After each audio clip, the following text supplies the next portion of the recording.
I am Mike Settle, and that over there, as you know, as always, is Dustin Franklin. No, we did not go straight into our intro today because I wanted to start the show a little differently. Um, Today is a friend of mine's, one of my best friends, mom's celebration of life. And Lisa Sweet was her name, is her name, and she watched and commented along with us every week. I don't know many bigger fans of college football outside of myself and Dustin than Lisa, especially of the Florida Gators. And every single week, she watched and commented and, was really into what I had to say about the sport. And that meant a lot to me, especially when sometimes she was the only viewer, which happened sometimes in these early days of the show last year. Now, we've gone back and forth on Florida State and the sport in general. But one thing we definitely had in common was the love of the sport, the love of sitting around and watching that sport. And today I could not think of a better way to start this show than acknowledging her celebration of life. I wish I could be there. My heart goes out to Vinny and Taylor and everyone back there in Winter Haven and Lake Wales. I wish more than anything that I could be there to love and support you guys through a tough day. But it may not be a tough day because Florida has a chance to get a win. And I think that would be – this is the very, very, very, very rare situation where I will be pulling for the Florida Gators. Now, she may not like that. I don't think Lisa would have liked that. Lisa would have liked me to come out wearing yellow and black on this show, cheering for Missouri, because that's just, the rivalry is no fun if you're pulling for each other. But on today's show, now I may not pick the Florida Gators, but I will be pulling for them to win this game for a lot of different reasons. And I just wanted to start the show off that way. Lisa, I love you. We miss you. We really miss you watching along and commenting on our show every Saturday morning. Thoughts, heart, all the positive vibes and thoughts go out to my family, her family, and everything else that will be there today. We love you. And now there's no good transition here, Dustin, but we're about to get in to doing something that Lisa liked, and that is to talk about college football. So if you don't mind, I'm going to play our normal intro, and we're going to get started on today, which I dubbed a Plant Your Ass Saturday. Let's get started, buddy.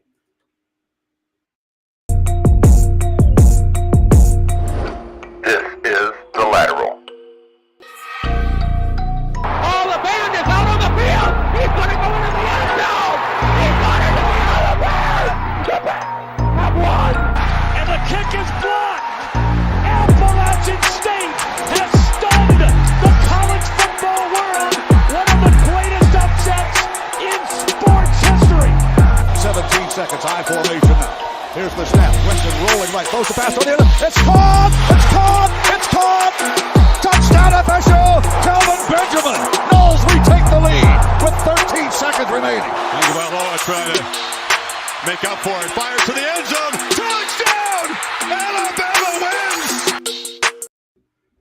All right, everyone. Welcome into the Lateral Live. I am Mike Settle. That is Dustin Franklin. I know I've already said that if you've been tuning along this whole time.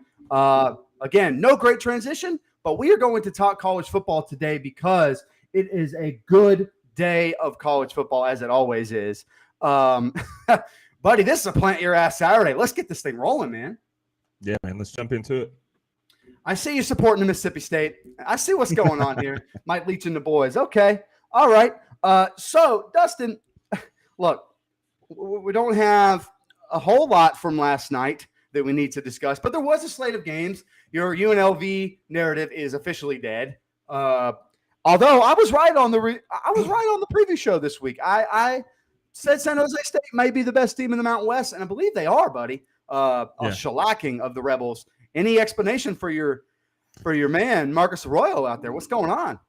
Yeah, those yellow uniforms are just too slick. Couldn't That's what it tackle. was. Had to be. But no, Chevon Cordero is the real deal. I mean, that kid is an electric quarterback for San Jose State. Doug Brumfield, the starting quarterback for UNLV, was pulled after starting the game 1 for 6. Wasn't all on him. He had some No, drops, it wasn't. but offense just looked out of sync the whole game, and the defense couldn't tackle. That's all it boils down to. Well, that's what it really was, man. It's just the defense was so bad. It's like it was like San Jose State players were wearing Crisco on their uniforms, man. Like they just could not tackle anybody. Ended up being a pretty lopsided affair. What wasn't a lopsided affair, what was one of the ugliest games I've watched from start to finish, maybe because I had a little money action involved, was Nebraska going on the road to Rutgers, birthplace of the sport.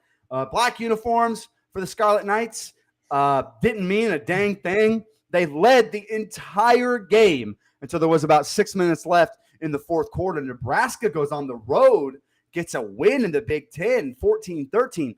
Buddy, Nebraska's tied for first place in the Big Ten West. What in the hell? Hey, here's the thing. That's one of the worst games I've watched all year. Yeah, it was bad. It was like that. It wasn't as bad as that Iowa game earlier in the season. Well, that's fair. That's the worst game I've watched all year. That's the worst. But yeah, it was bad. And man, what? I was 1-3 last night on picks because I picked Rutgers and they should have won. Picked UNLV with my heart. Picked Houston, which that was a fun game, and missed the other game. So it was just a weird night all around. Man, it was a strange, like Houston and Memphis was a great game, honestly. Big plays, really good defensive stops from both teams. Both teams had a lot of turnovers. I may have had Clayton Tune's touchdown number over 2. I got that, hit that one, got a little money off of that, just letting the world know. Anthony Grant for Nebraska hurt you, though. Yeah. Well, so did the whole Nebraska team hurt me, and they won. That's what's so frustrating is they won a different way than I expected. Anyway, okay. Houston, Memphis. Buddy, Houston snaps victory from the jaws of defeat. Memphis was winning this game 32-19 with about 3.5 minutes left to go. And Houston scores 2 touchdowns, kicks the extra point to take the lead. Memphis can't do anything the last 24 seconds of the game. Houston wins on the road. This was crazy because you texted me, rightfully so. Houston stinks, pal. That was the text verbatim. And they won. They somehow found a way to dig it out, win a game. I don't know what this means because I actually think Memphis is pretty good. But there were some weird coaching choices there in the fourth quarter by Ryan Silverfield and his staff. I think they got too conservative. They tried to sit on the lead instead of doing what they'd done, which was, be able to score points. So Houston, Dana Holgorsen gets a win on a day where Clayton Tune didn't look good until about the end of the third quarter. Yeah, I texted you that, and you said they do. And then a little while later, I'm watching UNLV, and you said, but they're about to win. And I was like, wait, what? So I flipped it over, and I was like, oh, my God. They just scored. And then, I got your text. They just scored as I saw it happen. And, yeah, that was a wild game. That was a wild game all around. Those 2 defenses suck, though. Hey, by the way, not that we're going to spend a whole lot of time on it here, but don't forget, Colorado State won the Jay Norvell Bowl in the craziest way I have ever seen. Those are 2 terrible football teams. But good for Colorado State, who we like Jay Norvell, and we said at the very beginning of the season, don't judge this team based on their start. Judge this team based on how they finish, because we think at some point they're going to be well coached. They just don't have they don't have the guys. They have a bunch of Jags. So I hate using that term, but it's the truth about Colorado State. The whole state of Colorado is bad at football this year, buddy. Except even Colorado School of Mines, their D2 powerhouse is a little down for them. So Denver Broncos are terrible. Colorado State's terrible. Colorado's terrible. Colorado School of Mines isn't that good. What's going on there, man? I mean, I know it's not a hotbed for football, but Jesus. Yeah, usually you get some decent football out of those schools, especially Colorado School of Mines, like you said. But yeah, I think what happened was Colorado Too many State trips hurt to the me. brewery. Got it. Got it. Well, they heard me say that they hadn't covered a game all season, so like, all right, we'll show you, pal. We're just gonna win outright. Jay Norvell flipped you the middle finger, even though that's the Norvell you wanted at Florida State. But No, yeah, I didn't want either of them, but I Yeah, think that's he's fair. a better coach. Go ahead. Ooh, no. Big disagreement there. I think we're about to find out today if that gives you any leeway into what I'm doing. All right, Dustin. That was Friday. Friday was a fun night, not going to lie. There was a lot of stuff going on. There was baseball. Go Phillies, by the way. Great comeback. But this is not a baseball show, so we won't dig into it. I don't Wait, think are we me and about Dustin- to go to Aaron Judge at bat? Yeah, dude, if we could go literally, if I had the technology to cut in with the Aaron Judge at bat, then I would absolutely do it. I'm not good enough with this thing. So just pretend there's a side-by-side of Aaron Judge swinging. All right, Dustin, if you're ready, let's get started with this Plant Your Ass Saturday, week 6 of college football. Let's do it. All right, 12 o'clock on the SEC Network, Arkansas, Mississippi State. Mississippi State is a 9.5-point favorite.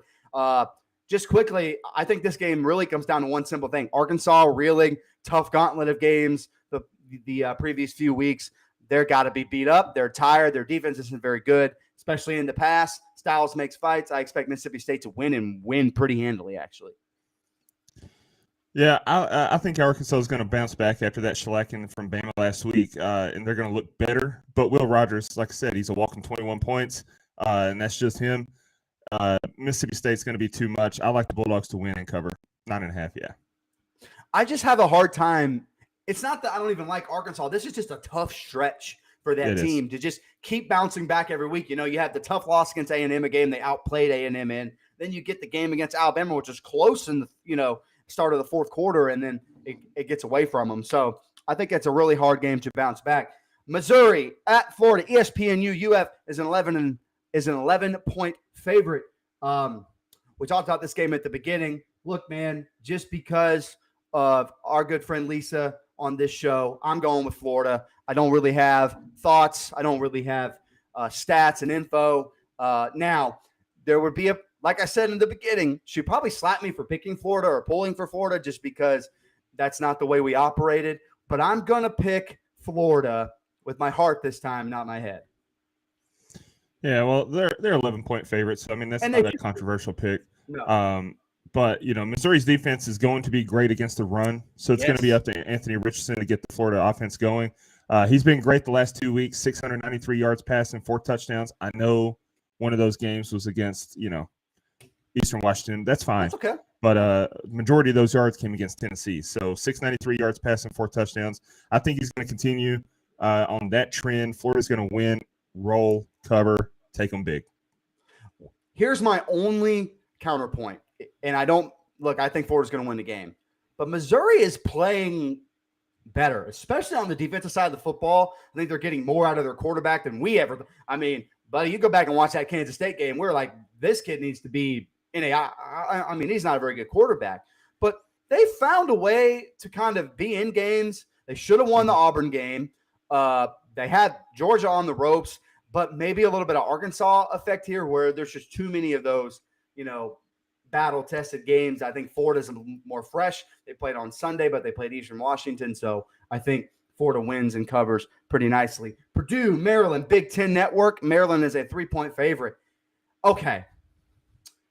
This is the game Maryland has to win to show me that they are what we've been saying that they are, which is a significantly better football team than in years past.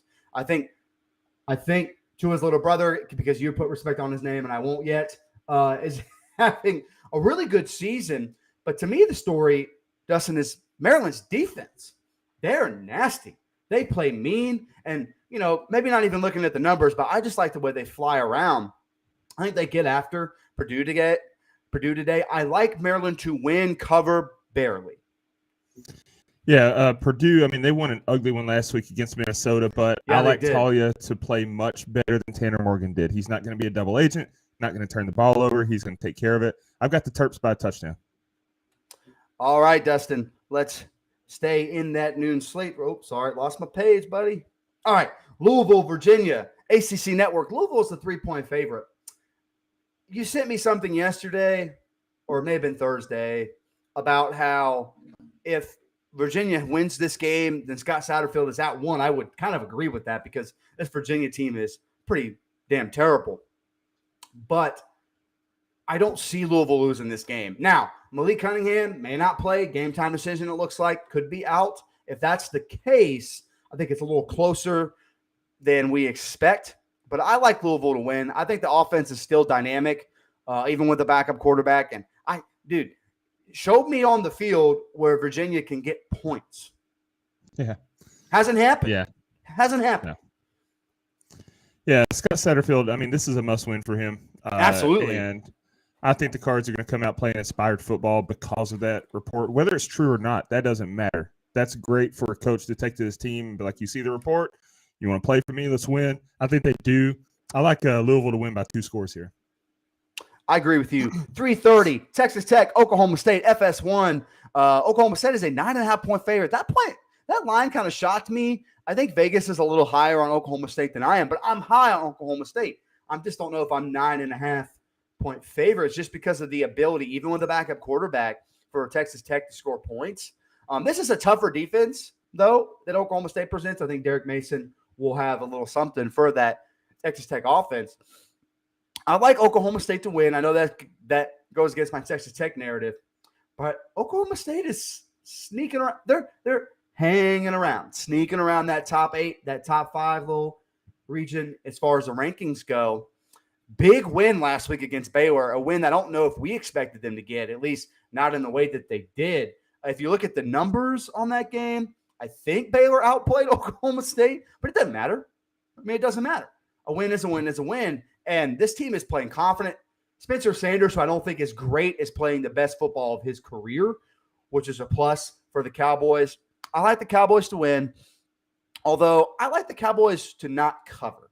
I'm thinking 6, 7, maybe even 9, but 9.5, that hook is not enough, or that's a little too much for me. Here's why I disagree. Oklahoma State is 3-1 against you were pulling for Joey McGuire and the boys. Come on, I man. am. I am, but strictly neutral party speaking here. Oklahoma State is 3-1 against the spread this year. Texas Tech is 0-2 against the spread on the road this year. So there you go. That's why I like the Cowboys to cover and get the win. I think that's going to be the defense making enough plays. Although I do like the over in this game. Both teams have only missed the over once apiece this season. So I think we're going to have a little bit of a shootout, but the defense for Oklahoma State making a few big plays in the second half.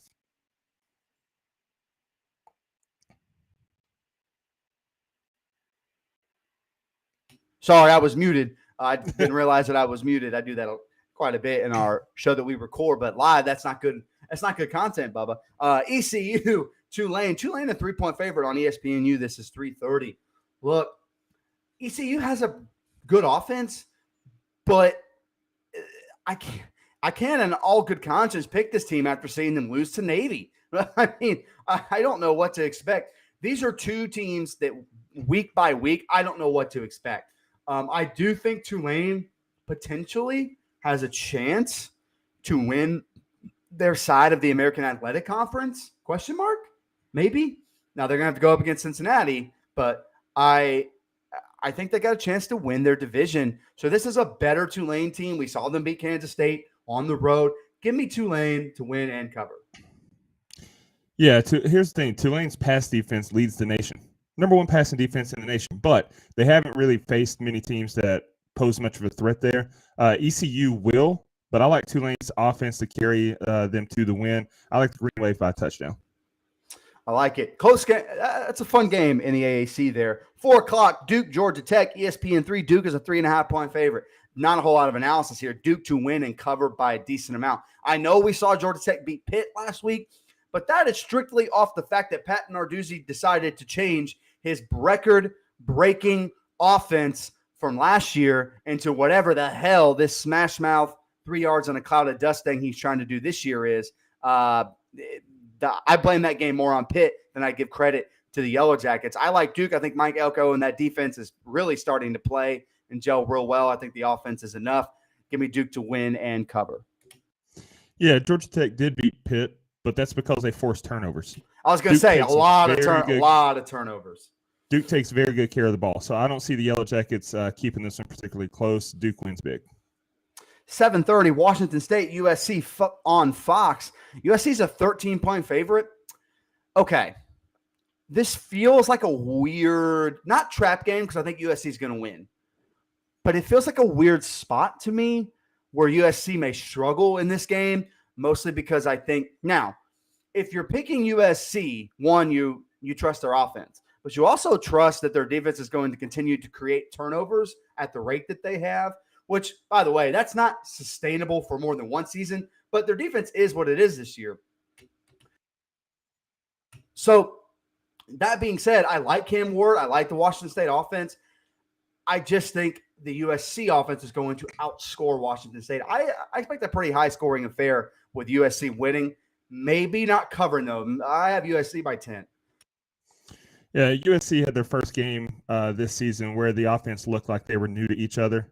I expect them to bounce back this week. Cam Ward turns the ball over. That's just who he is. Yeah, that's his big issue. And USC has been great this season on capitalizing on turnovers. So for that reason, I do like USC to win by 14. 8 o'clock. I can't believe we're doing this in the quick hitters. If you had told me 7 weeks ago when we'd be doing this game, it'd be last on the big time games. Weird season to be sure. 8 o'clock on CBS. Texas A&M goes on the road to play Alabama. Bama, a 24-point favorite. It looks like Bryce Young may not play. Milroe could get the start here. Mixed reports out there that we're seeing. I don't think that matters. As much as I respect the job that the Texas A&M defense has done this year, that offense is putrid. It's hard to watch. They're not fun. They don't do anything well. They don't do anything good. Like, they're not elite at one. No, dude, they don't do anything good across the board. A lot of injuries. Up front, skill players, quarterback. It looks like Haynes King may get the start over Max Johnson because of a broken thumb. This game is coming up all Bama to me, even with a backup quarterback. I don't think this is a game where Jimbo goes in where I got something for your ass. He doesn't have that ability this year because the offense just is not clicking. I don't think it starts to click all of a sudden against one of the better defenses in the country. A lot of people at A&M want Connor Wegman to start. Why? Against Alabama, no freaking way am I throwing a freshman in to that. So I like Bama to win and roll. Roll Tide, I guess. Yeah, no Max Johnson, and also not necessarily because of that, but no hope for Aggie. Jahmyr Gibbs, 200 yards last week. Oh, yeah, that's Milroe steps in and looks great. All that junk that Jimbo was talking in the offseason is going to come back to bite him. Bama's going to roll, win this one by about 31 points. And if the rumors are true, then this could be one of the nails in the coffin for Jimbo because the rumors say, depending on the score, I don't think that it's going to happen after this game, but I think this is going to be one that they look at and say, okay, we can justify that. Let me tell you something. I think next season, if they're in this same – I think he makes it through the year. That's a lot of money, a lot of weird injuries. And if you're Jimbo Fisher, you can say, hey, look, my whole team was hurt. I'll make changes. We'll bring some offensive ideas in from the outside, blah, blah, blah, blah, blah. Okay. Now, next year, if we're sitting in these same chairs talking about the same situation against Alabama where they're a 24-point dog, then we'll have that conversation because I think, dude, the price of oil up, not down, up. Mm-hmm. Trust me, I just put gas in my car. I know what the prices are right now, okay? So, a lot of money. That's a lot of money, man. I don't see them coming up with it this year, but next year, seat is warm for Jimbo Fisher, which is crazy. And by the way, in year five, you can't use the excuse of being young. You're in year 5. If you're young, that's on you. Especially when you've had a top 5 recruiting class every season you've been there. If you have to play the young guys, guess whose fault that is? Yours. You know. Yeah. So again, I think this game is less about Alabama, who I think is really, really good and found a little something last week that they were lacking. And at home, by the way, here's a weird stat for you, Dustin. Under Nick Saban, at home, Alabama in the month of October, undefeated. Since he's been there. So not a single home loss in the month of October under Nick Saban. Weird stat, but stat that I think shows quite a bit. This is when Alabama starts to get rolling, no pun intended. Okay, 9:45 on FS1, Fresno State, Boise State. Buddy, the spread on this is 7.5. If Boise loses this game a week after Fresno State goes on the road and loses to UConn, they've got serious problems out there. Give me the Broncos to win and cover. I don't know what's going on with that Fresno State offense, but they look bad. Give me the Broncos. Yeah, Jeff Tedford is my guy, and Andy Avalos is on my do not trust list, but Fresno just lost to UConn. Boise just had that impressive comeback win against San Diego State. Give me Boise to cover, and I'm not happy about it. I know this is hard to imagine because this isn't what our season expectations were, but those are two just average or below average football teams. Like, I don't think either of those football teams are very good. 11 o'clock for those sickos like myself that will be awake. Oregon State, Stanford on ESPN. Oregon State is favored, rightfully so. I just think this Stanford thing is starting to fall apart. We've talked about David Shaw a little bit on our podcast, which I think after this game we could be talking. I don't think he'll be let go, but I think there'll be some conversations to be had if Stanford looks as bad. Now, look, I know Oregon State lost to Utah last week by about 30. If you look at that game, there were some turnovers involved, weird things in the fourth quarter. Also, I think Utah is just legitimately a pretty good football team, but I don't think they're that much better than Oregon State. Just the game kind of got away from the Beavers. I expect them to bounce back nicely. Give me the Beavers to win and cover. Yeah, here's the thing. Both teams turn the ball over a lot. Oregon State throws interceptions. Stanford loses fumbles. That's their identity so far this season. Whoever can win that battle should win the game. Give me Oregon State in a game that I think is going to be closer than it should be. So I don't necessarily like them to cover, but they could, and it wouldn't surprise me. 1-point game? Yeah, it's going to be a turnover fest, though. I agree with that. Like, I think there will be some turnovers to be had here, like we're at a bakery. All right. Haha, that was a bad joke. Okay, let's go to the big ones. 12 o'clock, which 11 o'clock local time. And if you're an LSU fan or administrator or whoever, you're probably a little pissed about this because this is a big-time game. But I got to tell you something. Suck it up. We all have to play these sorry-ass noon games, even when they're big opponents. Get over it. I know you don't want to play a day game at Death Valley. Tough. We all have to do it. Tennessee goes on the road. LSU. Tennessee is a 3-point favorite. LSU coming off a almost loss, but a win last week against Auburn, where Jaden Daniels looked really, really bad. The defense played pretty well overall, especially in the second half once they figured out what Auburn was doing. I just don't trust that defense enough to stop this high-powered offense of Tennessee. Tennessee, I think, is playing with confidence. That offense is just it's hitting on all cylinders. Here's my only question mark. Is this defense good enough to continue to win SEC football games, and particularly on the road? I think so, especially against this LSU offense, one that I don't trust. Now, look, I think LSU will come to play today. Like, I think they'll be well coached. We both think that, hey, if LSU is anything, they're well coached, because I think Brian Kelly's got a nice staff there. But I just think this Tennessee team is really looking primed to play that Alabama game here soon. And so this is that next hurdle. Can you go on the road, get a big-time SEC win in a hostile environment, even in the daytime? I like Tennessee to win. I think they cover. I think Hendon Hooker has himself a day. Hendon Hooker. Heisman candidate, Hendon Hooker. Here's the thing. That Tennessee secondary is just what the doctor ordered for Jaden Daniels. He struggled last week. I mean, he was awful. We've talked about it. But Tennessee gave up 453 yards to Anthony Richardson through the air last time we saw them. Now, I agree Anthony Richardson is a better quarterback than Jaden Daniels, but still, this secondary has its issues. Now, going into the season, this was one of the 3 losses that I had on Tennessee's schedule. But I've seen this LSU team under now Brian Kelly now, so I know what to expect. They're a ways away. They're close. They're well coached, but they're a ways away from being a team that's like, oh, this is LSU. This is who we expected. Right. Tennessee, on the other hand, that offense is as advertised. They lead the nation in total offense. They're also 3-1 against the spread this season. So give me the Vols to cover.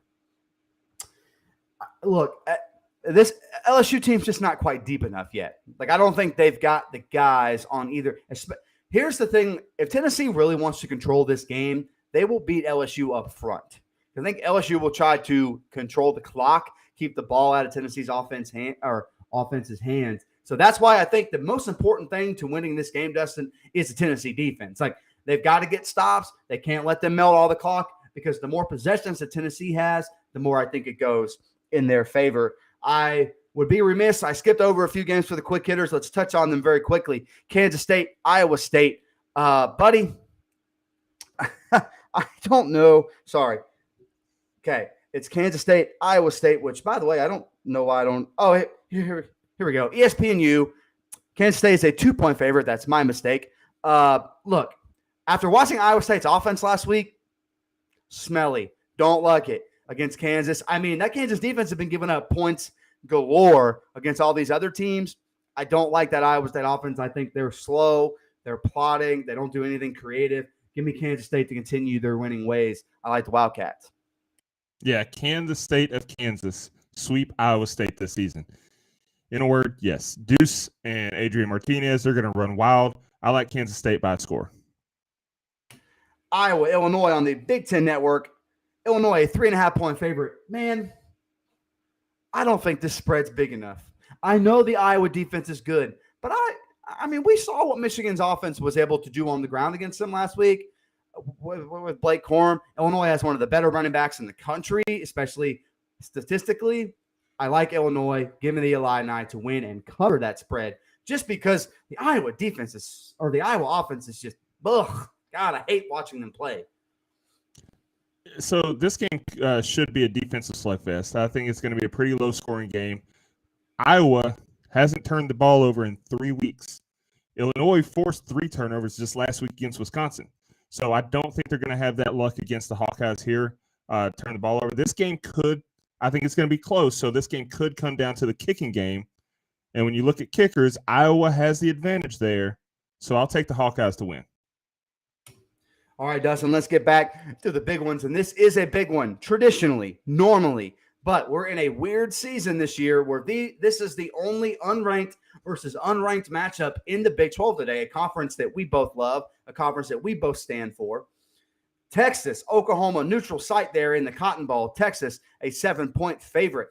We watched this Oklahoma defense last week get shredded by Max Duggan and the TCU offense.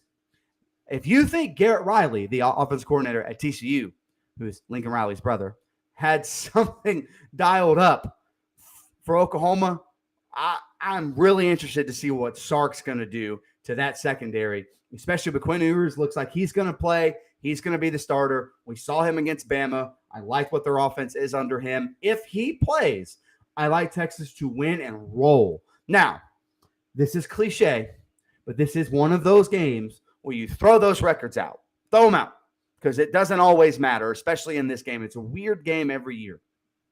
I think Oklahoma will fight. I think they'll play better than they did last week, or they just didn't look interested to be there coming off the loss against Kansas State. This is a game you get up for no matter what school you're at. So I'm not worried about Texas pulling a Texas here, because they'll play up. Like, they're going to play their best game since the Alabama game because of who the opponent is. Oklahoma, same thing. They'll play their best. Dylan Gabriel looks like he's out. He won't start. So he'll be a backup quarterback for the Sooners. I think a high-scoring affair is in order. I don't love the Texas defense, especially in the secondary, but I like Texas to win. I like Texas to eventually cover late in the game. Yeah, I mean, come on. Do you even have to ask me? Him Ewers is back. Longhorn's going to roll. We saw what TCU just did to the Sooners defense, but beyond that, they've given up 95 points in the last 2 games. I think Quinn and Bijan are going to have their way. Texas, by the way, 4-1 against the spread this year, so I like Texas to win and cover. Okay, 3:30 on Fox. Utah, UCLA, one of the better games of the day, by the way. Utah, a 3.5-point favorite. This line is weird to me. Just after watching, look, I know Utah started the season ranked and they were everybody's darling in the Pac-12. But after last week, did anyone just not watch UCLA and Washington? Like, that offense is rolling under DTR right now, man. He's got weapons galore. Zach Charbonnet on the ground is getting his. I love this UCLA offense. I can't believe I'm hyping up a Chip Kelly team. This obviously means they're going to lose by 40 today or my house is going to be struck by lightning. One or the other. Okay. So I like UCLA to win. I know I can't believe I'm saying it, but until I see Utah play someone not named Florida of significance, I have a hard time picking them. And Cam Rison's coming off a good game. I think their defense is not what it has been. I will say that. I think their run defense isn't as physical, and their secondary is a little down. So this line really did surprise me. Now, could UCLA go out and play the way they did against South Alabama? Yes. By the way, South Alabama likely to win their division, so just not a bad football team. But I like UCLA. I like the high-powered offense. So I like UCLA to not only cover, but I like them to win outright. Okay. Utah is second in the nation against the pass, and they lead the Pac-12 in total defense. So Dorian Thompson-Robinson, he's going to have his work cut out for him. But UCLA has been great at forcing turnovers, but Utah has only turned the ball over 4 times all season. But another thing that UCLA does well is they keep defenders out of the backfield. They give up fewer tackles for loss per game than anyone else in the nation. So what's this come down to? I go back to the stat that I used in the Florida game preview. Utah is not good on the road. They're Yes. 2-8 they're not. in their last 10 games against teams that finished with a winning record on the road. So the Bruins offense, they're balanced. You mentioned DTR, Charbonnet. It's a very balanced offense. They're hitting on all cylinders. So I think they get the win as well outright, helping your Chip Kelly agenda prosper. No, I don't have one. Stop that. Stop that. He just finally put together a good football team for the first time in over a decade. He put together a good football team. Also, I know what the stats say for Utah against the pass, buddy, but we watched that Florida game. Like, we saw some of the stuff they gave up against that Florida receiving core that I don't think is special. I don't think they're very good at all, actually. So if that's if they're going to get, I know that's week 1, things improve, but this receiving core of UCLA is significantly better than what Florida has. Yeah. I think those stats kind of changed a little bit today. I think they're a little skewed, if you ask me. 4 o'clock, North Carolina, Miami, ESPN2, Miami, a 3.5-point favorite. This has to be just because of the North Carolina defense. Has to be. Because what have you seen from Miami thus far to make them a favorite in any game? They just lost at home to a not very good Middle Tennessee team. Now, I know what this North Carolina defense is, but they got off the schneid a little bit last week, and I know Virginia Tech's offense stinks. Got it. Totally got it. But that's momentum that you can at least build on if you're the defense. Oh, and by the way, North Carolina has a future first-round NFL draft pick at quarterback, Drake May. I expect that offense to shine today. Give me the Heels on the road. Yeah. First of all, I want to start this by saying that I saw a tweet that had me in tears. It said that to prep for the noise at a Miami home game, UNC has been piping in church whispers at practice. That's funny. But UNC's defense, they came back to reality last week. But that's okay. Drake May is going to dial it up again this week. Tar Heels average over 500 yards per game to lead the conference. And Miami was just torched by MTSU for 408 yards through the air. Tyler Van Dyke, he's not lived up to the hype so far this season, thanks in large part to a pattern of QBs regressing under Mario Cristobal. But the UNC defense is just what he needs. So I think he's going to look better this week. But they stink, or that defense stinks. So as good as UNC offense is, the D is equally as bad. They gave up 451 yards per game. I think the Tar Heels are going to outpace the Canes here. I like UNC to win 38-28, somewhere in that range. Here's what it comes down to, Dustin. Even though the North Carolina defense is bad, very bad, name a game where Miami has looked good in this season. Name one. Now, name a game where North Carolina has looked pretty good. Last week. Yeah. And I know that's Virginia Tech, and I know they're bad, but scoring 41 points, holding Virginia Tech to 10 is nothing to slouch. I mean, that's an ACC opponent. You kind of, after the Notre Dame game, a team that they should have been able to stop more. But I just don't see. Look, Miami has to actually go and win one of these games in order for me to start believing in what they could do down the road. You mentioned the regression of quarterbacks. It's not just a regression of quarterbacks. It's the regression of the entire offense. This team it struggles to move the ball. It's painful to watch. So I just think, if anything, North Carolina is able to outscore Miami in this game. Now, I do think Miami will score maybe the most points they have all season today, because the North Carolina secondary is just as bad to watch as Miami's offense. All right. I would wish this game was a little bit bigger, but I have a hot take about this next game, Dustin. 7:30 NBC, BYU, Notre Dame. Notre Dame a 3.5-point favorite. This game takes place in Allegiant Stadium, home of your UNLV Rebels, and, of course, the Las Vegas Raiders. But cool neutral site game, cool uniforms being worn. The hangover video they had at the beginning of the year was really cool from Notre Dame. I thought that was awesome. Here's what I'm starting to think. BYU is fraudulent. I think BYU is a little what I like to call fraudulent. Their offense, outside of Jaron Hall, name someone else. Okay. Taysom Hill. No, he plays for the Saints now. Oh, Steve. Okay. Never mind. Notre Dame, I think, looks more competent now than it took them a little bit. They've found some kind of an offensive identity. They're able to move the ball on the ground. I think they'll move the ball on the ground again today, because I don't think that BYU defense is as physical as we normally like to think that it is. Now, of course, I don't think Notre Dame has the offensive firepower to just outscore them like Oregon did. But I just think the talent, the injuries on BYU's side, I think all that is coming up Notre Dame. I like the Irish to win and cover that 3.5. Okay. BYU's offensive line and defensive line are very good, so they're good in the trenches. That's bad news for the Notre Dame, and more bad news is the Cougar secondary is also good.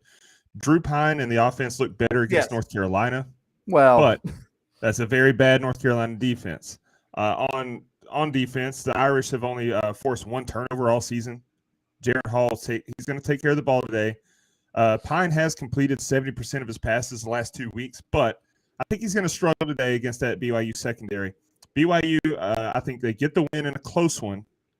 I don't know if I can't give you a score. I think BYU edges them out here, and because they're going to be amped up. They got a big one next week against Arkansas. What a brutal schedule. This is what independent schools should schedule. Well, here's the thing, Dustin. If they're healthy, like actually healthy, especially at the receiver position, then I would probably like BYU to win the majority of their games. Yeah. But the last few weeks I've watched them, I just haven't been very impressed. And this is a team, if you remember, I was kind of standing for back early in the season. Like, hey, you run this gauntlet even with one loss, I think you have to be in consideration for a playoff spot. But they don't look like a team that I would even consider at this point. I just think Notre Dame is a weird one to me, because I think they're finally finding some kind of rhythm on both sides of the ball. There's some leadership. Look, you read things, you hear things. A lot of the older guys that are there's not very many, but they kind of have had players-only meetings. They pulled the thing together now. Normally that doesn't mean a damn thing, because players only meeting means, the staff is in trouble. But sometimes you just need to come together and get it right. And I think they do today in Vegas. All right, Dustin. I got to clear my throat. I have a cough, because you haven't noticed. 8 o'clock on the ACC network. I can't believe ESPN decided to put this game on the ACC network and put Clemson and Boston College, which will be a bloodbath live on national television on ABC. I guess that's because Clemson Florida State's the night game next week. Whatever. Okay. Florida State on the road in Raleigh against NC State on the ACC network. NC State, a 3-point favorite. That's been bet down a little bit. It was a 3.5, 4 earlier in the week. Now we got about 3.5 or around a 3.5, depending on where you look. All right, Dustin. I'm going to let you go first. And I think I know where you're going, but I don't fully disagree with what I think you're going to say. But I want to hear your thoughts first. So I picked with my heart last week, and I got burnt. I thought too highly of this FSU team. I thought that based on what I saw, they were going to roll. and we let that slow mesh offense just pick them apart. But upon further reflection, I think I like this FSU team to win this week. Devin Leary hasn't been not what I thought you were going to say. Devin Leary hasn't been good this year. It's not his fault. It's the system. Now, Jordan Travis was fantastic last week, and he'll need to be again for FSU to win because the NC State defense is great against the run. So Travis is going to need to be great himself in the passing game. NC State's going to have an advantage on the O-line and the D-line. They're just better. Now, Jared Verse skews the numbers a little bit because he leads the nation in sacks per game. Looks like he's going to be a full go, too, not on a pitch count. So Yep, and that's good news for FSU. But overall, give me NC State's O-line and D-line there. Oh, yeah. So even though I said I think I like FSU to win, I just can't do it. This game should be close. This should be a close game. And in a close game, usually comes down to special teams. And given how terrible Ryan Fitzgerald has been for Florida State, I can't pick them to win. I'd love to see a side game victory here, but I like NC State 27-22. All right. So there's a little bit of outside football stuff going on in this game to me. NC State NC State or Florida State are both wounded animals. They're both coming off tough losses on games they felt pretty good about going into them that they could have won. Now, I think that even though in the trenches, Florida State's a better football team. You mentioned that. I think the offensive line is better. I think the defensive line is Florida State's going to have a tough day in the trenches, even if Robert Scott comes back and plays tackle and is healthy. I think that would be good for Florida State because at least they can do some of those outside runs, those counter runs that they like to do everything off of. At least with Scott, you have a chance to have that be successful.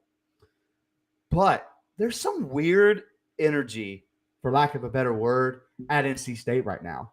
I don't know what's going on there, but the offense is not good. They looked okay on defense last week, but they didn't play with that same thump your chest energy that I expected them to. And I know that DJ's playing really well, but they left some guy. Now, DJ missed them. They left some guys running wide open down the field last week against Clemson, which was not expected. I like that NC State secondary. I do. But I think this week, Florida State's got a chance to just out-scheme and out-coach NC State staff.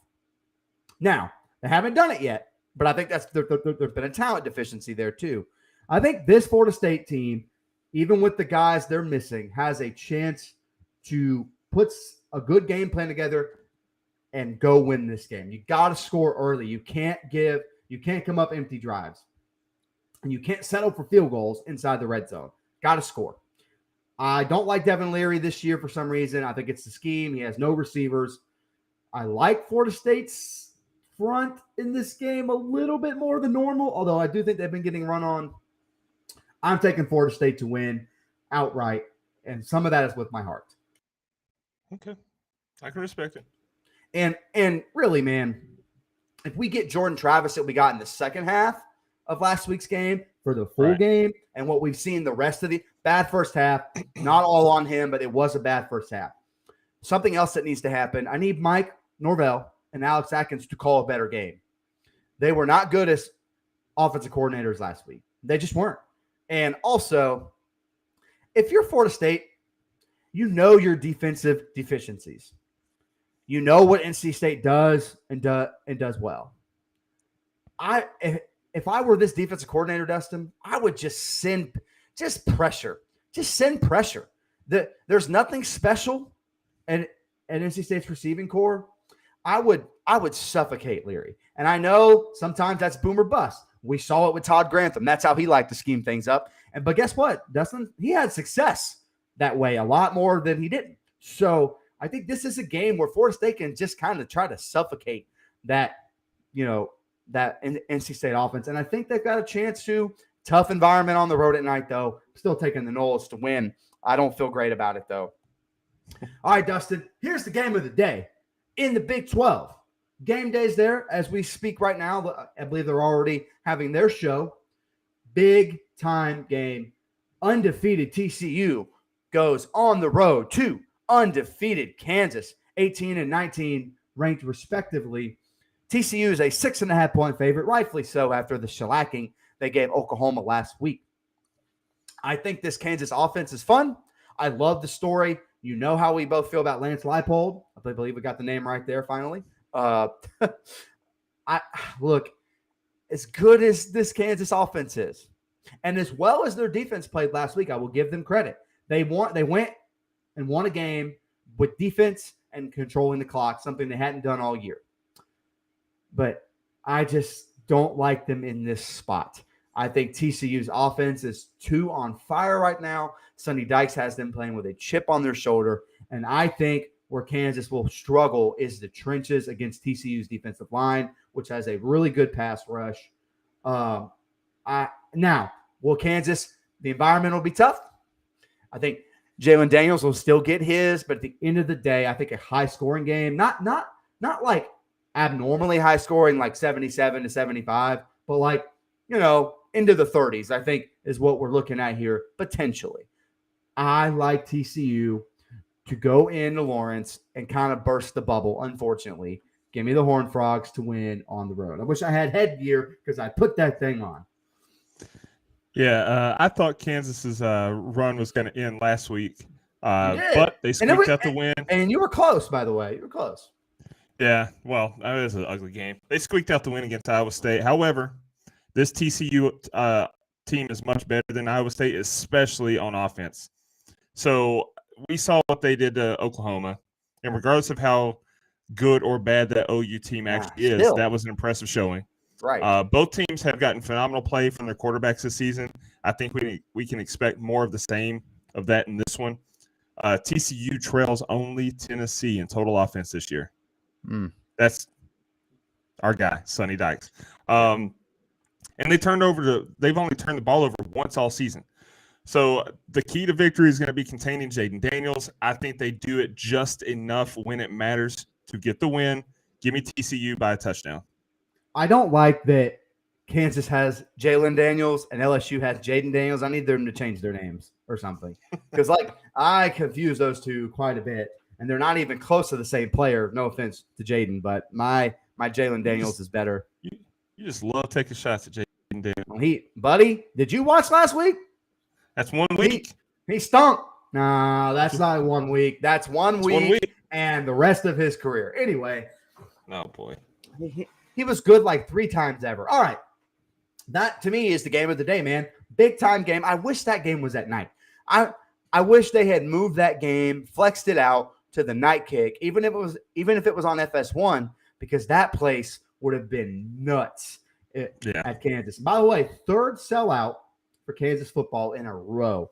Really cool to see. Really weird football season when North Carolina, Duke, Kansas, all these others basketball schools are good at football, including Syracuse, although I think their bubble is about to burst here next week. But Dustin, any final thoughts on week 6, what I am calling a plant your ass Saturday? And what that means is grab a cooler, fill it with whatever you want, have your favorite snacks available, and don't move from the couch. Put an indent in that cushion. Yeah, I'm going to go get my Hardee's. Got some errands to run, get back before the noon games. Then I'm going to park myself on the couch with a lot of water and some jerky from Spencer's Jerky. Shout out to friend of the show. And I got 2 pounds of lemon pepper beef jerky. I'm going to sit on the couch and devour this afternoon. So let's get it. Yeah. Hydrate on this Fine Plant Your Ass Saturday. But if you partake in the libations, we understand that because it is a glorious day to do so. For Dustin Franklin, I am Mike Settle, and we will catch you next time on The Lateral Live.